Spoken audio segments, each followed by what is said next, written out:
यार क्या आप लोगों के घर में भी शादी से पहले ऐसे ही हंगामे होते हैं? या आप लोगों ने मुझे कमेंट में ज़रूर बताना है। तो ये बेसिकली मेरे देवर की शादी से एक रात पहले की वीडियो है, बेसिकली मेहंदी से एक रात पहले की वीडियो है, जब हम लोग सारी सेटिंग बना रहे थे कि हम लोगों ने मेहमानों को कहाँ बिठाना है और खाना कहाँ खोलना है। और इतना क्योस मचा हुआ था ना, क्योंकि हमारा लाउंज थोड़ा छोटा सा था जो पुराने घर का था। बाय द वे अब हमने घर भी चेंज कर लिया। तो अगले दिन थी माइयों और हम लोगों ने ये डिसाइड किया हुआ था कि यहाँ पर हम लोग सारे मेहमानों को बिठाएंगे। और बेसिकली हमारी माइयों में जो है वो डांसेस थे, प्लस हम लोगों ने ढोलक बजानी थी बहुत सारी। अब उसके लिए हमें यहाँ पे स्पेस क्रिएट करनी थी, जिसकी वजह से हमें यहाँ से सोफे भी हटाने थे, प्लस हमें अपना डाइनिंग टेबल हटाना था। तो हम लोगों ने सारा डाइनिंग टेबल यहाँ से उठाया और उसको बाहर पोर्च में रख दिया। अब ये देखें, मुजाहिद हेल्प करने की कोशिश कर रहे हैं और असल में कर कुछ भी नहीं रहे हैं। और अम्मा को बहुत ज्यादा गुस्सा आया हुआ था, क्योंकि जिस तरह से वो कह रही थी उस तरह से ये लोग रख नहीं रहे थे और जानबूझ के उनको तंग कर रहे थे। अब यहाँ पे जो है ना, वो ज्यादा डिस्कशन ये चल रही थी कि मेहमानों को खाना सर्व कैसे करना है,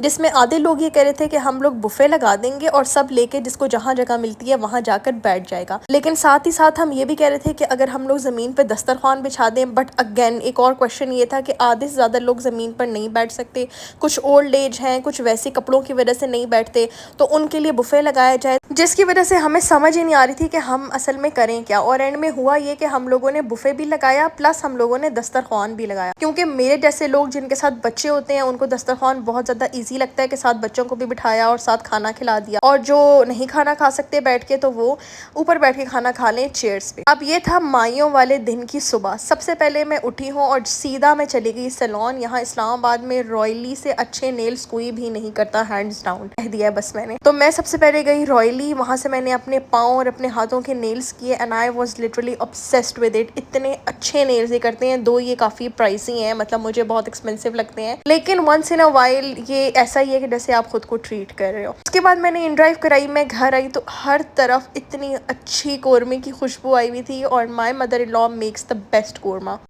माइयों पे हमारे मेहमान बहुत ज़्यादा लिमिटेड थे, इसलिए my mother in law decided कि वो खाना खुद बनाएंगी। तो सलाद रायता हमने बना लिया और साथ में था कोरमा। और मुजाहिद की जो फुप्पोज़ हैं वो अपने साथ लाहौर से लेकर आई हुई थी ये मतंजन। अब हम तो इसको भी जर्दा ही कहते हैं, आई डोंट नो कि आप लोग इसको मतंजन कहते हैं, जर्दा कहते हैं या क्या कहते हैं। आपने मुझे कॉमेंट्स में ये चीज़ लाजमी बतानी है। उसके बाद हम लोगों ने बहुत ज़्यादा ढोलकी बजाई।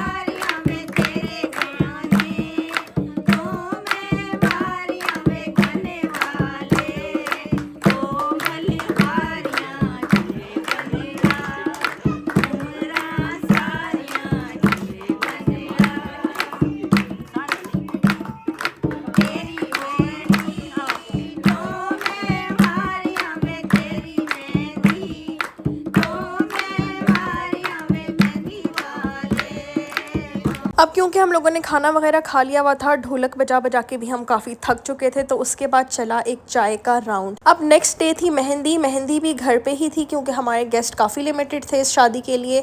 तो इस रात हम लोगों ने डिसाइड किया कि हम लगाएंगे मेहंदी। सबसे पहले बच्चों को मेहंदी लगाई, ताकि बच्चे तो फारिग होकर एक साइड पे होना। और उसके बाद फिर मैंने अपनी मेहंदी लगाई। बेसिकली मुझे मेरी सिस्टर ने मेहंदी लगाई थी, क्योंकि मुझे खुद भी लगानी आती है, बट मैं इतनी कोई प्रो नहीं हूँ और ना ही मेरे हाथ में इतनी सफाई है। एंड इफ़ यू रिमेंबर, तो मैं जो ट्रिप करके आई थी लाहौर का, मैं वहाँ से लेकर आई थी काशीज़ की मेहंदी। और काशीज़ की मेहंदी बहुत अच्छी है, उसका रंग, उसका स्टे बहुत ज़्यादा अच्छा है। तो ये मैंने अपने लिए एक बहुत डेलिकेट सा डिज़ाइन चूज़ किया था। और यार मैं आप लोगों को सही बात बताऊँ ना, अगर आपके नेल्स अच्छे हो ना, मतलब मैं तो नेल्स बहुत ज़्यादा खाती हूँ, तो मेरी तो नेल्स की ग्रोथ है ही नहीं, लेकिन जब आपने अच्छा सा मैनिक्योर करवाया हुआ हो और आपके नेल्स बहुत खूबसूरत लग रहे हो ना, तो उसके ऊपर एक तो ज्वेलरी बहुत अच्छी लगती है, कोई भी आपने रिंग पहनी हो, ब्रेसलेट पहना हो, प्लस उसके ऊपर मेहंदी भी बहुत अच्छी लगती है। Now this is the day of the mehndi. और सेम हमारे घर में वही शोर शराबा, वही हल्ला गुल्ला, और वो जो एक शादी वाले घर की वाइब होती है ना, जिसमें आप पिछले दिन का बचा हुआ कोरमा खा रहे होते हो, साथ पराठे बने हुए होते हैं, साथ चाय पे चाय बन रही होती है, सर्व हो रही होती है। और यहाँ पे डैनी जो है वो फाइनल टचेस कर रहा था। By the way he is too good with the decoration. हमारे घर की ऑलमोस्ट सारी ही शादियों की डेकोरेशंस डैनी ने की है and he is a pro.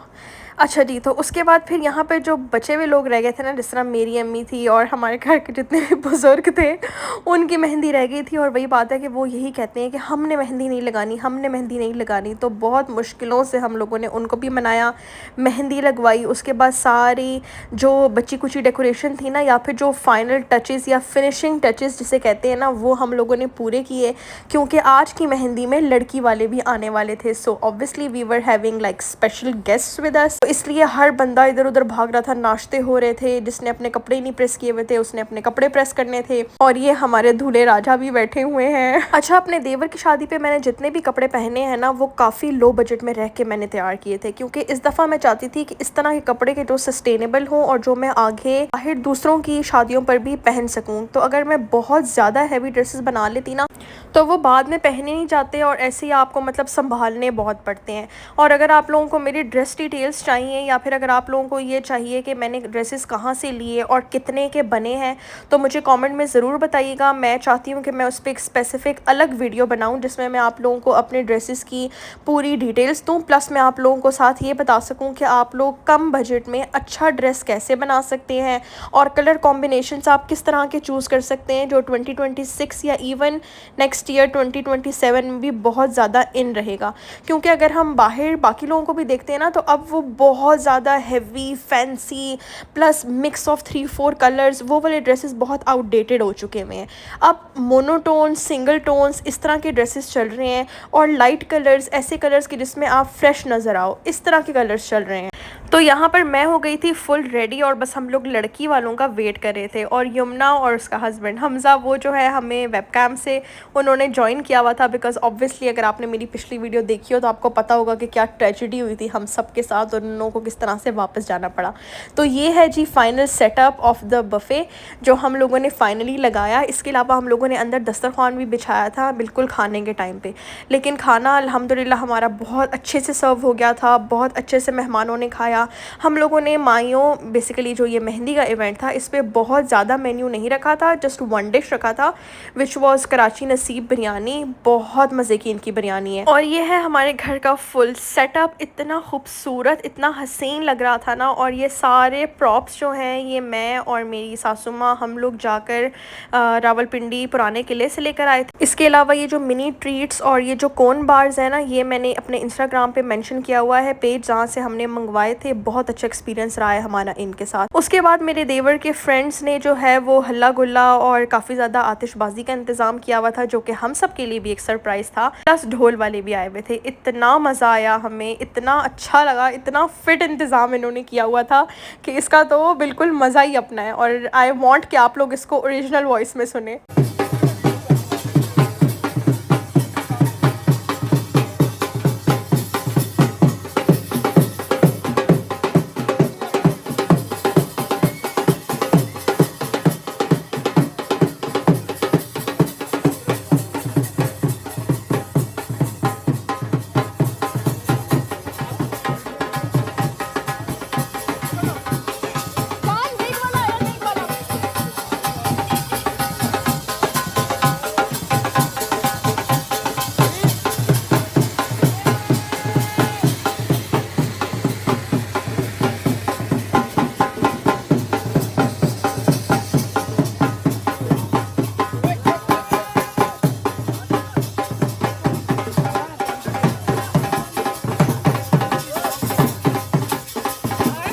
Alright guys, so here comes my favourite part. वैसे तो हम लोग रस्मों वगैरह में इतना ज़्यादा बिलीव नहीं रखते और ना हम लोग रस्में करते हैं, बट यहाँ मुजाहिद की फूफो ने मुझे कहा कि तुम्हारे मतलब की एक बहुत अच्छी रस्म है, अगर तुम अपने देवर को काजल लगाओगी तो he has to give you money. तो आई वॉज लाइक के बाहर में जाए सब कुछ, मैं तो ये रस्म करूँगी लाजमी।